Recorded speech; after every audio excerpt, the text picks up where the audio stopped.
Gonzaga Nation SI, Dan Dickow, Adam Morrison. Well, this is the final episode of season 2, yet to be determined. We got to figure out. You've got lots going on. I've got lots going on. We may do it next year. We may not. If you want us to keep it going, let us know. If you think this is the worst podcast that covers Gonzaga basketball, just let us know that as well. That may have something to do with us carving out time next year. But Mo, more times than not, because of our schedules, we did it on Zoom. It's great to have a final season recap in person. We'll cover a little bit of the UCLA UConn Sweet 16 Elite 8 games, the NCAA tournament in general. But first question I have for you, and we can both expand on our thoughts, is I thought this was a tremendous season for Gonzaga basketball. I thought they exceeded expectations once we really knew what this team was. Totally, totally agree. I mean, there's at the start of the year, there was big question marks. Besides Drew Timme, really, it was the only one, and then Julian a little bit. Obviously, for Julian, the question mark was how big of a jump could he make from last year. But if you look at point guard, guys off the bench, Malachi Smith as a transfer, then you can get into Efton Reed and then Hunter Silas, the guys that didn't play last year, Ben Gregg, having those question marks and then finishing 31-6 and getting to Elite Eight, I think it was a really successful year. The schedule we played in the non-conference was really difficult. That's where some of the doubt came in because we took some lumps early. Mm-hmm. But part of that was we weren't seasoned the way we were in the past. So some of the warts and holes were evident early, but it was these are things that we can figure out and continue to work on and cover up. And so you and I, we both cover the team. We knew the growth was going to go this way. We knew we were going to trend eventually. So that was the fun part about this season is watching these kids grow as a team, guys grow into their roles. Watching Fewy and the staff kind of have to make more adjustments than they would in the past and coach better. In that, how do I say that? It's in a sense of having to coach more because you don't have as much talent. Yeah. And that's not a knock, but it's all right, in the last few years, here, Jalen, here you go. Yeah. You know what I'm saying? It's not easy, but it's easier. And they would tell you that too. So it was fun to watch that part. And, if we're breaking down, comparison to other programs, what have we got? 8 straight Sweet 16s. Was it 5 out of the last 8 Elite Eights, and then obviously 2 Final Fours, 2 national championship games, 31-6, pretty good year. Yeah, I think if you're any program that hasn't won a national title, you're trading your recent resume for Gonzaga's, and I think that's easy to say. And I agree with you. I think the trajectory of the team continued to get better. I thought the coaching staff, as you mentioned, they did a great job this year because they didn't just have a finished product. I mean, that year that they lost in the title game where they were undefeated all the way until the end, that was literally a finished product 5 games in. Yeah. This works. Oh, well, when we run this guy needs to handle the ball. Yeah. And they were just kind of tweaking things as the season went on. Yeah. This year, they weren't really tweaking things. They were rebuilding some things at different times. And so I do think the coaching staff did a great job. I thought the expectations nationally didn't match up with the roster right away because Drew was the only really well-known entity coming back. Mm-hmm. You knew Julian had a chance to be good. You knew Malachi Smith had a big reputation, and the other guys we mentioned had to grow into their roles, and they did. But those overreaching expectations nationally put a lot of pressure on them locally because we know how much Gonzaga fans and community loves this program, wants them to get to a Final Four again and win a national title. But I think because of those outlandish expectations, it set a tone for the local community to not realize, hey, this isn't like the last couple of years. Yeah, no, I agree. It's patience was key for a fan base this year, and it wasn't be patient with us because we're not very good. So be patient because guys got to have a chance to mold into what they are going to become and how to become a Zag and how to play, within our culture. And like you said, all right, this guy needs to be at this spot. You know what I mean? So some of that stuff takes time. And then we played really good teams early in the season that were seeing, like Texas was old. Purdue, even though they got bounced early, was one of the best teams in college basketball, and things of that nature. So, I was really pleased with how the season went. It was fun, hearing the sky is falling type of deal. I mean, at one point we were 19-5, and I think we lost to LMU, and everybody was like, there's no way we're ever going to win another game in our lives, you know, and that stuff's funny.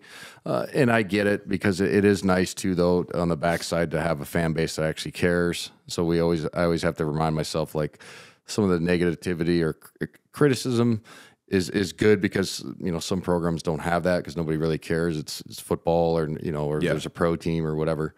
But also it's like, hey man, just take some time. These guys are going to peak at the right, time. They're going to grow into their roles and things of that nature. So that was a fantastic year. It was a fun season. There was way more competitive games, and that's the argument on the backside. It's like, well, the last few years it's been great, undefeated and things of that nature, but there's been a lot of 30, 40-point blowouts, and those ain't fun to watch. Yeah, they're not fun to call as broadcasters either. They're boring. They're extremely boring. And this year there was hardly any of those. So as a broadcaster, it was more fun to be engaged in games, after halftime. And I know it sounds funny, but like in the last 3-4 years, half of our games, or maybe 40%, games were over at half. Yeah, which is crazy to think, right? Yeah. And so, it was a fantastic year, and it's not just because they had that great shot against UCLA, which we'll talk about.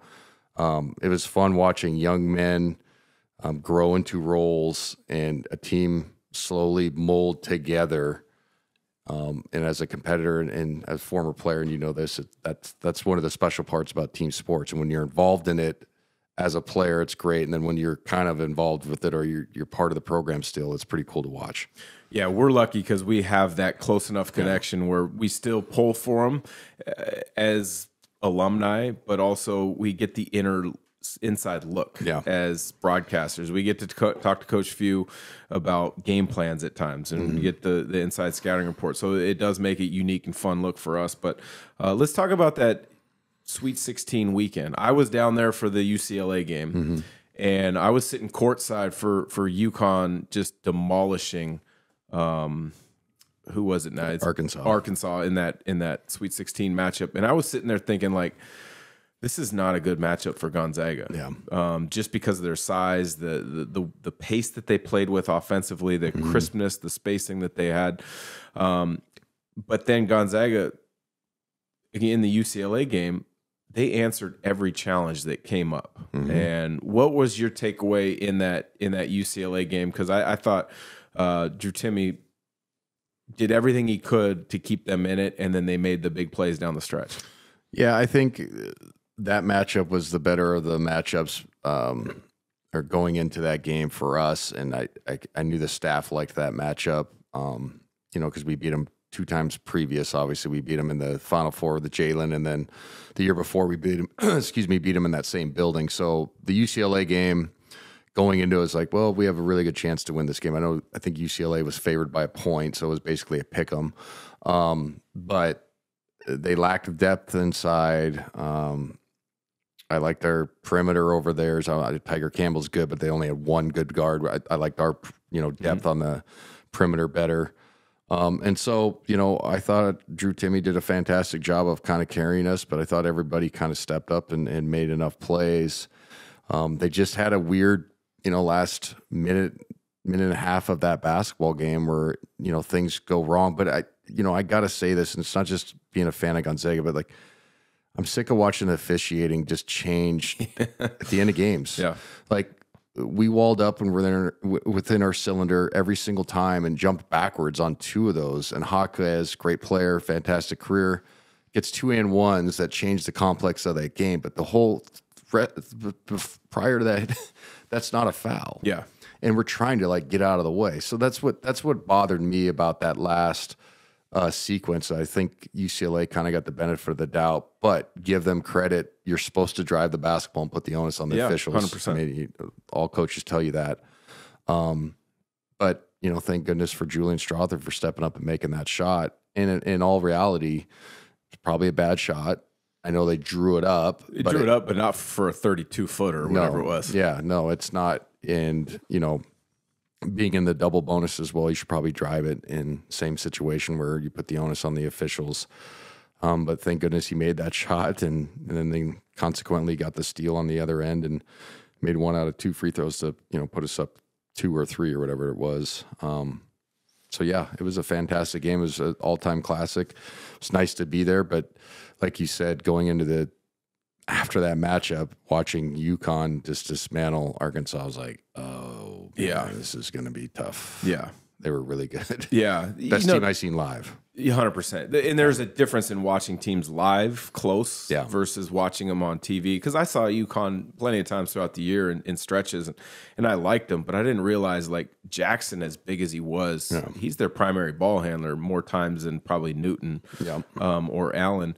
But to stay with the UCLA game really quick, how sick do you get of people bringing up the UCLA game when you played? Because I get sick when I get brought up about Wyoming and when my team lost. But yours was even more because now you got a commercial with it. Yeah, I think it's part of March, I guess. Yeah. And then I think after Jalen's, it kind of died down, but then it happened randomly again. But I think CBS in the tournament likes that matchup. Yeah. Right. Storyline. It's an entertainment tournament. People don't, because they have their hand in the scheduling to a certain extent. 100%. Bracketing. Yeah. Well, it's a massive entity and it's made to make money. Right. Yeah. So it's like, it's not just like, I'm not calling it like WWF, but like they put matchups for like good TV. Like that's just how it goes. So I understood that was going to be part of it. I was just really happy, obviously, that Julian Strother bailed me out, so I wouldn't have to talk about it again afterwards. Because it would have been the same storyline. Similar, yeah. It was the same thing. Yeah. So that part was nice, but I think eventually it kind of, I don't know. Our SID said it good. He's like, we've beaten them 3 times in a row now, twice in the tournament. It's like at some point, like people got to kind of move on. But yeah, like it bothered me probably 10 years ago. It doesn't bother me, to be honest. Like it's part of March. And then also, like, I finally got paid off of it, the commercial. Can't complain about that. Can't complain it. So that part, it was kind of nice to be like, all right, finally I monetized this thing. Yeah, we'll keep it rolling then. Every March you want another commercial, let's redo it, right? There was I actually did a Dove commercial years ago. I didn't do it, but a clip of me in that game with Ryan Hollins, and it was like 2 seconds long, and I got paid for that. You know what I'm saying? Yeah. So like, all right, I guess if it's still going and it's still going, I can't complain. Yeah, absolutely. Well, let's go to the UConn game because you touched on the officiating at the end of the UCLA game. The officiating, it didn't determine the outcome of the game by any stretch. UConn was a better team. Yeah. But before we talk about some of the impactful plays or people in the game, that 4th foul on Drew Timme is exactly what you were talking about. To me, I put a tweet out right after this happened. The NBA versus college officiating is night and day. Yep. Because there was no advantage or disadvantage with that contact in any way, shape, or form. Drew wasn't going to get it. The player that he made contact wasn't going to get it. Yeah. All went in. Yeah. Just let it go. I know. Officials at this college level, because they get graded and they want to move on to the next round, if they are deemed as missing a call by their supervisor, they get dinged. So they want to make every single call. Yeah. No, I agree. I think there needs to be a national federation of officials, not just conferences. Maybe there is one, but I think they send, all the officials, their best officials through the conferences, and then they make their way up. But I think there needs to be like a national grading process or a deal where it's, one conference is more physical and blah, because that's where some of the issue comes in. Yeah. Okay. And then, like you said, like that play had no effect. I like the soccer analogy, and I think they do it in Europe and they do it in the NBA as well, is advantage. And if there's no advantage gained, then just let the play flow, let the game flow. And they do that on travels and stuff. Like guys on the perimeter will like shuffle their feet, but if they're not dribbling and going anywhere, like who cares? Yeah. You know what I'm saying? I mean, you played in Europe, you understand that. So I just, that took the air out of any chance to come back in that game when Drew gets that 4th. He has to sit in that spot no matter what. And it's one of those deals where Jackson's a great player. That's the kid's name, right? Mm-hmm. He like grabbed his arm and flew it up towards his, like it was a crafty move to make it look like Drew swung. And it was one of those deals where when Jackson, quote unquote, got hit, he didn't even like react because it wasn't that bad. Yeah. You know what I'm saying? Like, you know how it is when you're playing and like somebody catches you, but you know it was like inadvertent and it didn't hurt. Like you don't even make it, you don't even say anything. Yeah. Like, or, you know, somebody be like, oh, my fault, man. You know what I mean?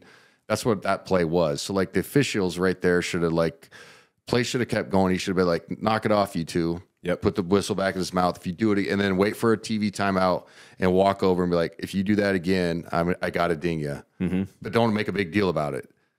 And that's where you're 100% right, where the officiating is just bad. I mean, I was sitting courtside, obviously, before that UConn. I think it was before the UCLA game, and Stan Van Gundy came over and said, what up? And I'm like, how you like calling these games? And he's just like, the officiating is so bad. Can't say it on air, but he's just like, these guys just hammer the hell out of people. And he goes, they give no advantage to the offense. Yeah.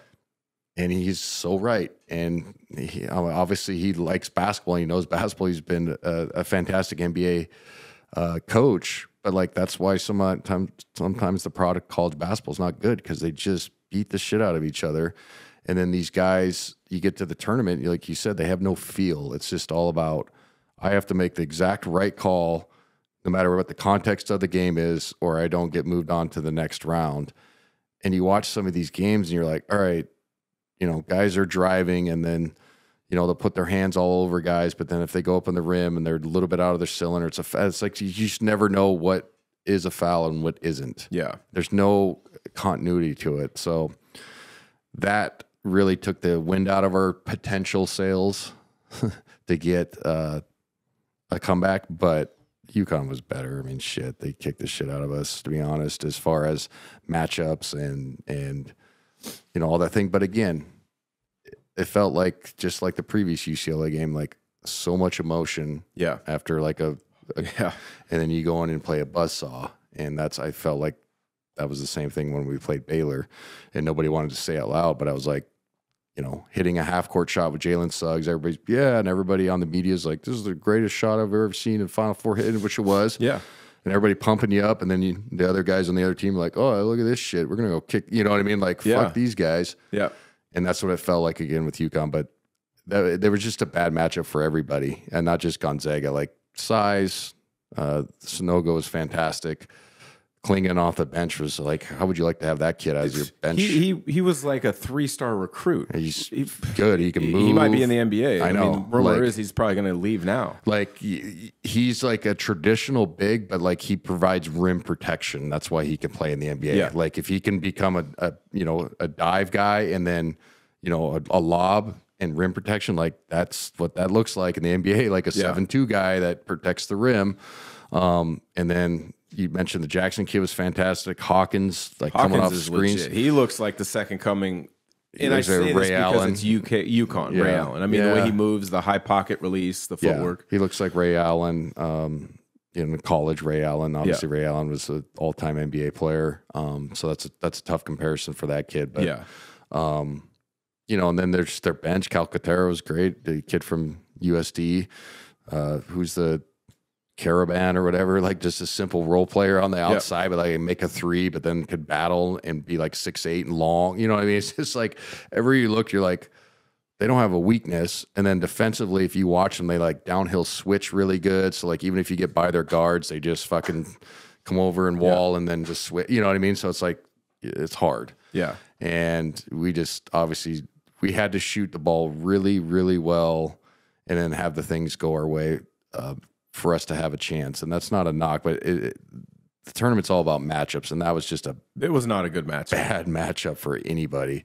Just watching that game, it was like, oh shit. Like literally, I was like, oh, this is gonna be tough. Well, when I was watching it on TV, I was trying to think to myself, like, what adjustments can we make? Yeah. And there was a couple adjustments made, but really it didn't matter because we didn't make shots. Yeah, you got to make shots. And at the end of the day, the shit out of it. A team March, it comes down to matchups, as you talked about, and then making shots. and our guards didn't make shots the way that they're capable of at different times throughout the year, and in particular that game. But you know, the NCAA tournament as a whole, we've talked off air before we hit record. Unbelievable in setting of games, unbelievable kind of matchups, unbelievable individual performances, leading to 4 teams in the Final Four that maybe you thought only 2 of them might be there at the start of the year. I mean, nobody was predicting San Diego State or FAU. I mean, I had San Diego State probably 4 times this year, and I had said they might be able to get to the second weekend because they defend so well, but they can't score. Can't score. And that's exactly what happened. They scored enough to get to a championship game, and then they just couldn't score anymore. You know, what was your overall take of the NCAA tournament? Because it was one of the more fun tourneys to really closely follow over the last few years. Yeah, no, it was great. You know, every year there's upsets, but I think this year with a 16-1 was cool. You know, Fairleigh Dickinson against Purdue, which was a crazy matchup because Purdue was Ken Palm, the tallest team, and Fairleigh Dickinson was the shortest team, or like effective height. There's a weird metric, whatever that means, but it was literally David versus Goliath in that department. So that was odd to see. And then, you know, felt bad for our boy, you know, Tommy Lloyd getting bounced by Princeton, but they turned out, you know, they get to the Sweet 16, so it wasn't a fluke. That was a good basketball team. And then Furman beating Virginia was, you know, wild. How about that one? You know what I'm saying? Like, there's Kihei Clark, good player, good point guard, just throws the ball, throws it to nobody, and then they hit a wild 3, and that was the start. That was the first one. And everybody's like, "Oh, here's the big upset," and then it was like, "Oh, wait a second, you know, here's 2 more," and then obviously FAU's run. So I think it shows like the parity in college basketball, which I think is great. It shows that the COVID stuff is still have a lingering effect as far as like older players, you know, the older rosters, obviously, were more successful, and it's no brainer. You know, some people get mad about it. It's like, well, what are we supposed to do? Like cut those. So like, some of these guys are 23. It's like, well, yeah, everybody had to sit out a fucking year. Like, what do you want them to do? I just saw a transfer. Boise State just got a transfer. 7th-year senior next year. See, that's where I think it's a little bit weird. But anyway, like the 5th-year guys, I have no problem with that because they lost a whole year. Like we were number 1 seed that year, and we lost it, you know, with our club. So like, I understand, you know, where some people get upset on that, but also we're almost through it. But also, like, do you want to watch a bunch of young kids play that are not, you know, blah blah blah? But I think it was a great tournament. It always is. I think it's the best sporting event in you know, North America. Like overall, like it's a giant knockout tournament for a month, which is crazy to think. But everybody gets excited about it. You know, I think just maybe the Final Four had a little less luster because there was no blue blood. UConn is a blue blood, but other than that, there was no blue bloods. And that people say they want the underdogs, but TV always proves that TV doesn't want the underdogs. Well, and the numbers show that people want the non-underdog, the blue bloods in the in the Final Four. Like everybody wants the upsets early, and then, you know, Sweet 16 on. Give me Duke, Kansas. You know, everybody's favorite college basketball teams. So I obviously I thought it was great. It was fun to call. It was great for Gonzaga. The run that we had was fantastic. The UCLA game was great. I thought the TCU game was great as well. That was a hard-nosed, tough win. It was kind of a good get the monkey off our back as far as Big 12 deal. And, you know, looking forward to next year. It's going to be interesting. We got players leaving and transfer portal and all that jazz. Yeah, we'll talk about the portal in a minute, but the expansion of the tournament is a hot topic right now. Some people are saying let's move this to 96 or even 128. Why? And I like it the way it is. Yeah. I don't think it needs to get any bigger. I think if there were any restrictions placed on it, it would be if you're in a Power 5 conference and you don't have a winning record or you're not in the top half, there's no way you should be in the NCAA tournament, regardless of what your analytics and your metrics say, because you can skew those, and some of the leagues have by going to a longer league season. Yeah, like I mean, I think Big Ten games. Played 20 games. Yeah, 20. So they're going to have 18. more opportunities to get those wins. Yeah, no, I have to agree. Some of it's odd seeing like, I mean, TCU's a great program. They were 9-9 in the Big 12. I know it's the hardest basketball conference this year. But that was their best ever season in the Big 12, which is crazy to think. 9-9, right? Yeah. That's how hard that league is. So yeah, it's fascinating because like obviously Florida Atlantic was underseeded horribly, right? And God bless them for getting all the way to as far as they did, because they could have easily lost in this second round or whatever to whoever they'd beaten. Who was the 1 seed that they beat? Kansas? They know? I think it was Kansas. Kansas beat, you know what I'm saying? Like they could have easily lost that game and have a season where they have 30 plus wins and get a 9 seed. So I think that's one of the hardest things for the committee to do is the seeding process and stuff. But overall, it's a great tournament, and it always is, and it's a great product. And hopefully one of these days we win one. Yeah, no, I think the expectations are for Gonzaga by the fans to win one. Mm-hmm. I still don't think people understand how difficult it is. Yeah. But I think, Coach Few and staff have a good finger on what it takes. And the landscape of college basketball has changed since you and I played, because of the NIL, because of the transfer portal, because of the free, the freedom of the transfers. Not just guys wanting to transfer, but how many times you can transfer and how quickly you're eligible. I think they're taking that rule away. Yeah, they've talked about it where you can do one free, and then after that you have to sit. But you can apply for a waiver, and very rarely you get denied. Is the waiver getting denied these days? Good point. So, with that being said, I think Gonzaga at some point will break through and win one. But 3 Gonzaga players already in the transfer portal: Dominic Harris, which I don't think anybody was surprised about; Efton Reed. It could have gone either way. The way that he didn't really. Gain a rotational spot. Yeah. And then Hunter Salas is a little bit more of a surprise to me, because I thought he came on towards the end of the year as far as his trust from the coaches to put him in big spots. Yeah. And I thought if he kept progressing at the pace that he progressed the second half of the season, he was going to have a nice junior year. Now I get it. Players always think things are greener on the other side, and they think they're going to have more opportunities. For some guys, it means transferring down a level. Yeah. For some guys, it means just a fresh start somewhere, maybe closer to home. I can't knock guys too much for transferring, because I did it. Granted, it was a lot different then. You had to sit out.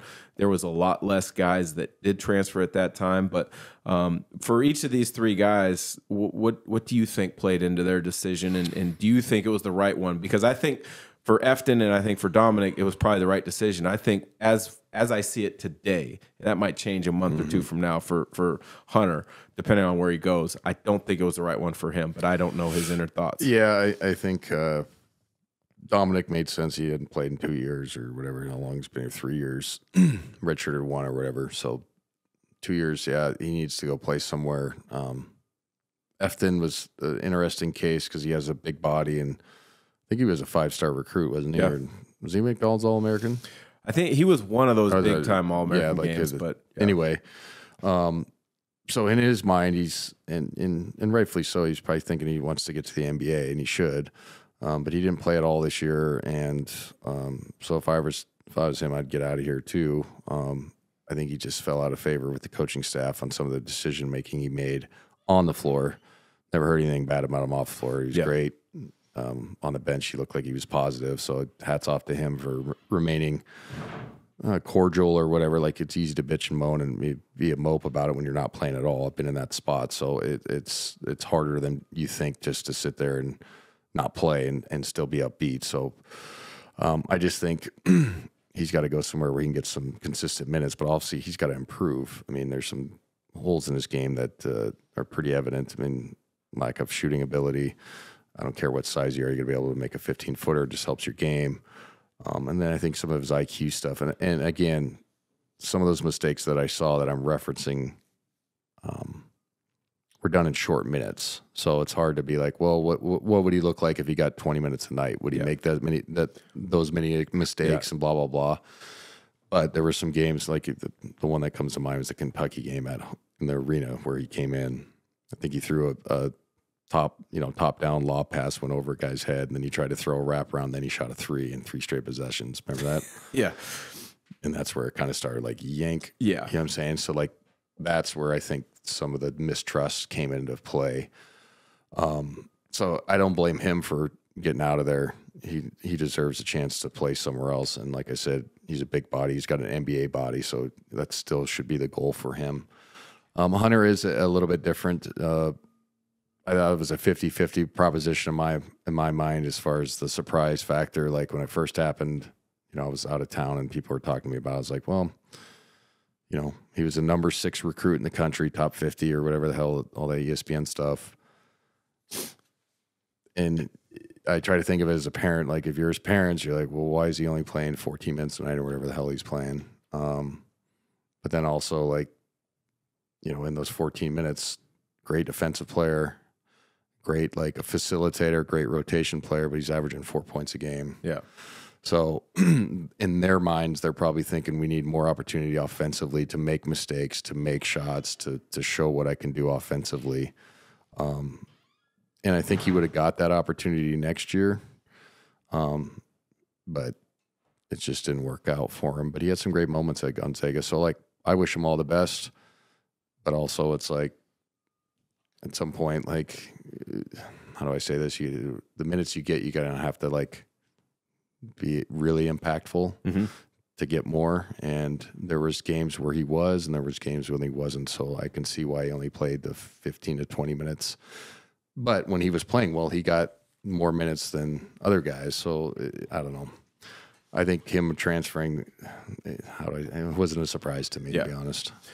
Well, I mean, that is college basketball now. And I think, you have to be, as a staff, understanding of guys are going to leave, but then you got to be opportunistic of guys that are going to come in. There's a number of guys in the transfer portal I think that would be great already to take a look at Gonzaga and vice versa. But I'm curious about what you think the way to structure a program is now with the transfer portal, because I think high school players, they're getting overlooked, and unrightfully so. But if you find the right high school guy that you've loved the projection of what they're going to become in 3 years, because that's really what you have to look at in a high school kid now is what are they going to be in 3 years, because you can go get a guy as a transfer guy that already has that experience of what he's going to be in 3 years, but with that projection of finding out if that player and their family wants to wait the 3 years. Yeah. Because if you look at it, I think Klingon was the only freshman that actually played a meaningful minute in the elite in the Final Four. Yeah, no, it's definitely impacted the JUCO and high school recruiting ranks, because if you're a college coach and you can get let's say a kid that's really good, but he's not a projected NBA player or whatever, so like a 4-star kid or a 3-star kid, but you might have to put. It might take him 2.5 years, like you said, to really pop. Or you can get a guy that you saw like in a smaller conference, average like 12, and he's ready to go, and you're on your last year of your contract. What are you going to do? You're going to get the guy that's going to help you win games. And so I think some of these kids are getting overlooked and not a chance to develop. But that stuff will start to go away too when there's less older players, like I talked about. That COVID year's really impacted high school kids. 100%. So I think you need to have a balance of everything, really. I know that's not a great take, but it's like, got to have some good high school player, young guys, obviously, that are a chance to, be NBA players or pros, really good. And then you got to mix in your transfer portal guys that you kind of, it's like being a GM, like, oh, we need a space the floor shooter. Here you go. Yeah. Jordan Matthews, you know what I mean? Like, and then, we need a backup big. Oh, let's get the best kid out of the Big Sky or whatever. That's 6'10", whatever. You know what I'm saying? Yeah. He might not, in his mind, he can average 20 at Gonzaga. He's probably not. You know what I'm saying? And then you get him to, kind of fit into your deal. So they'll figure it out. I don't think it's, man overboard type of situation. I get why people were confused by Hunter, because he played more down the stretch and really had some really good moments. And I was impressed with his improvement last year. But again, in totality, you got to look at the whole thing. And it's like, he was only playing 12 to 18 minutes a night. He averaged 4 points, and that's not a knock, but like for us, it hurts defensively, but also he's not, if he can't score the ball, you don't play as much for the coach view. And then in fairness, and his parents, if you're his folks and him, you're like, well, I need more opportunity. All right. So I think it's kind of a fair breakup.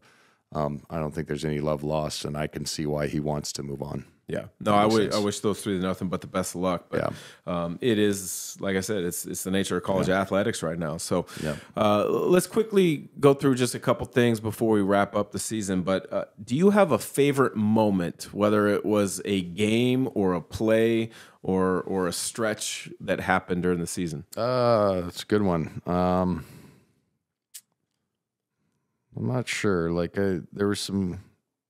I thought the two games that we played St. Mary's, after losing to them at home at their place, and everybody was like, "Oh, we're not going to," and then coming back and chasing them down to tie the league title, and then thumping them in the West Coast Conference tournament. I thought that was just really neat.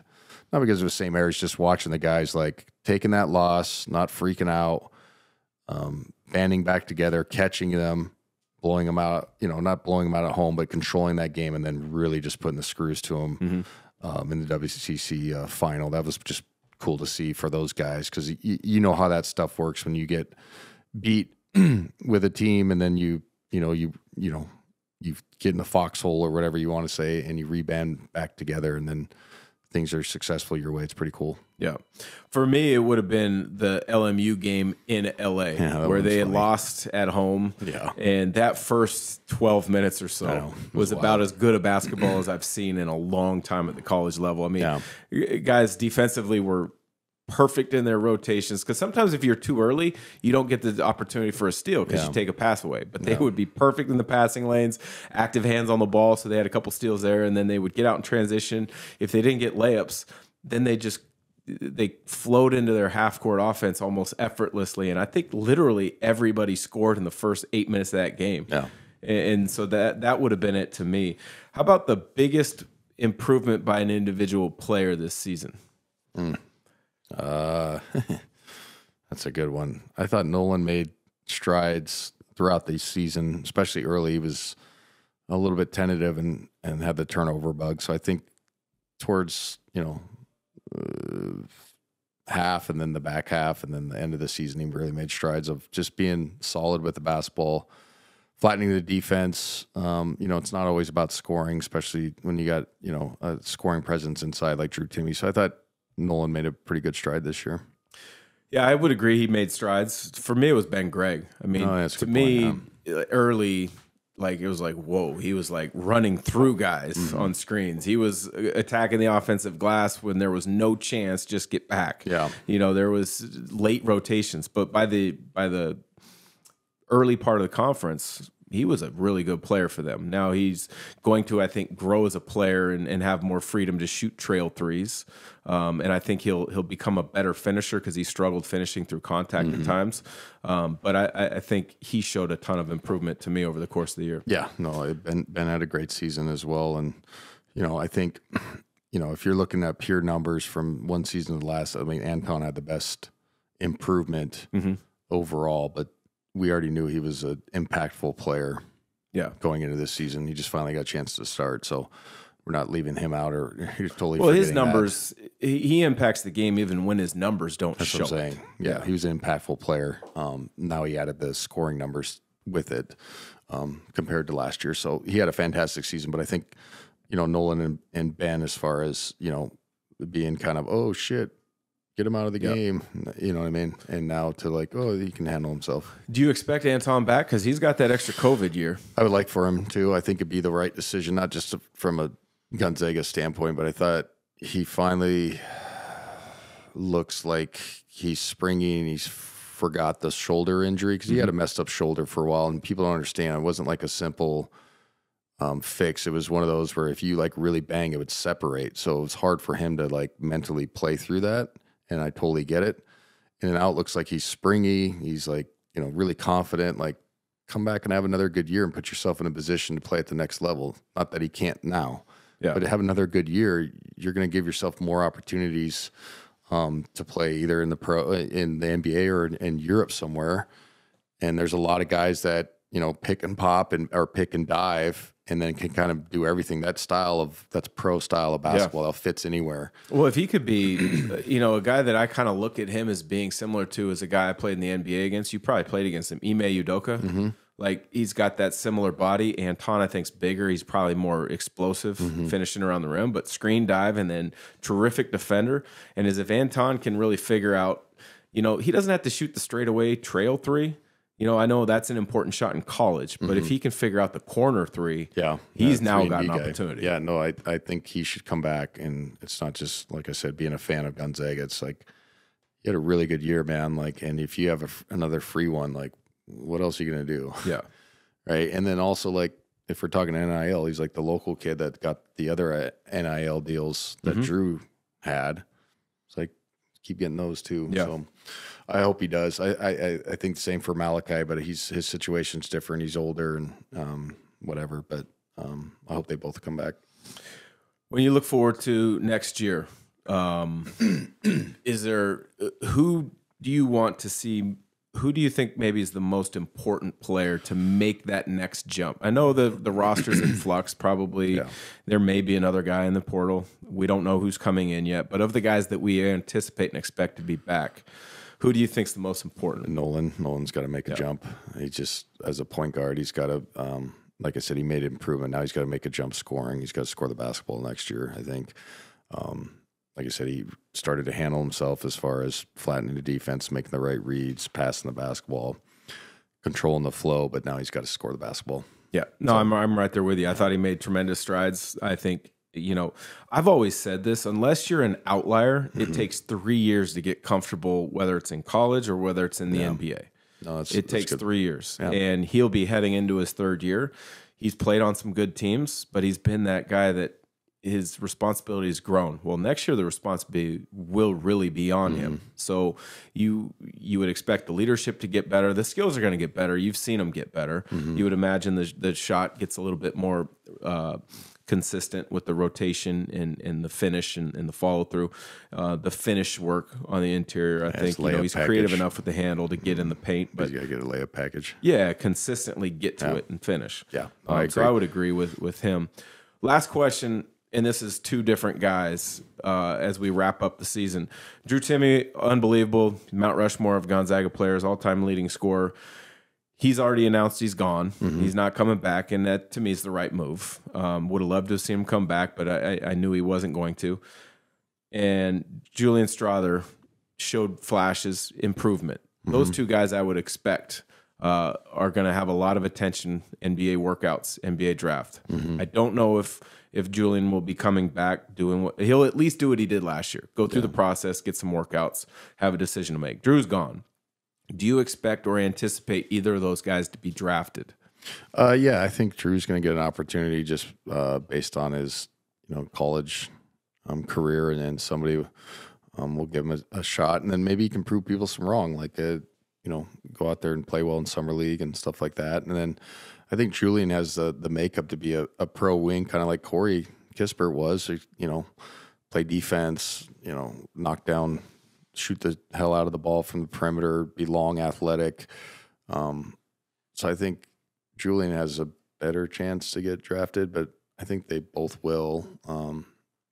Selfishly, I hope Julian, doesn't, or that he gets told that he needs to come back again because he's going to help our team. But he showed glimpses of being like a 3-and-D guy, and that's just what I think he is in the NBA. I'm not trying to limit him, but I think he's you space the floor, and then you play defense, and then once you grow into that role, your game can expand in the NBA. But that's where you're going to be viewed at the start, right? Yeah. And so Corey was the same way, like similar body type. Corey's more athletic. That's not even a question. Yeah. Corey's way more athletic. But similar, like straight line drive hard, finish, catch and shoot three, like quick burst, one dribble pull up. Like that's what Corey did. And so I think Julian has the same makeup to have the same similar role, in the NBA. So I think I haven't looked at draft boards, to be honest. So I don't know where they stand, but I think they both have a good shot to get drafted. Yeah. Sure. On our website for Gonzaga Nation SI, I was able to connect with a couple front office executives anonymously and ask what they thought.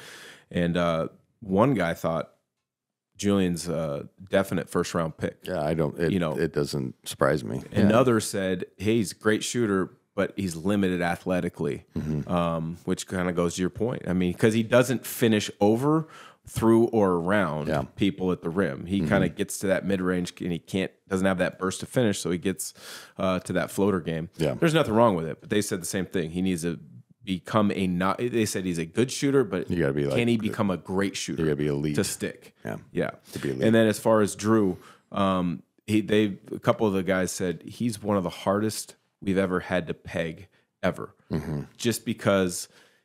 Where does he fit in the NBA game? He's as talented offensively as anybody that they've seen with post moves, footwork, finish either hand. Tremendous college player, but where does he fit? They said at least one of them said he has to fit with the alignment of what our head coach wants to do with our second unit. Is really what it is. Yeah, no, makes sense. And so it's one of those things where I see, hey, maybe a team that the coach has a vision for what he could do in that second unit, picks him in the second round, and they put him in a situation where he's going to bounce back and forth between the G League and the NBA the first year or two of his career and see if they struck gold. Because the NBA is a weird, evolving thing. It went from dominant post-ups to dominant ISOs to pick and rolls to now all this open space and shooting threes. But if you can have one player that kind of gives you an advantage, all of a sudden you're different. You have an opportunity to run with it. And that might be where Drew fits. The thing is, we all know, they've said, is defensively, he can't protect the rim, which is what they want their fives to do. Yeah, no, that's probably the biggest thing that's limiting him. Like I said, I don't know where he ranks on draft boards, but its rim protection is a big deal in the NBA, obviously, in size. So, but yeah, he can score the basketball. He has an opportunity to show that, and he will. And either when he gets drafted or if he doesn't in summer leagues, he'll be playing in summer league regardless. So I think he has a great chance to stick somewhere, like you said, like play on a second unit, be a second unit scorer, come in and play for 10 to 12 minutes. Maybe you get 3 touches and you go 2 for 3. Like they look that's value, in the NBA. So analytically, and go get 3 boards. You know what I'm saying? Like that's and then you work yourself into more of a role, like you mentioned. So I'm curious to see too. But honestly, like I think they've both had great careers, and I wish them the best. And hopefully they're wearing an NBA jersey. Yeah. Well, I know I'll be pulling for him. I know you will be. Anybody that wears that Gonzaga jersey that has a chance to make it to the next level, we want to see them excel and make a career out of it for themselves. So, Mo, appreciate it. I know year 2, we did a lot on Zoom. We did a few in person. It's always fun for me to talk about what your angle is, what your viewpoint of is, not just Gonzaga but basketball. I think hopefully the viewers, the listeners enjoyed it as well, and we'll figure out if this will continue on next year. I know you've got your own podcast. I know I've got some different things podcast wise and different things I'm working on, but it's always good to connect on these podcast shows. Yeah, man, appreciate it. For Gonzaga Nation SI, Adam Morrison, Dan Dickau, we'll catch you again real soon.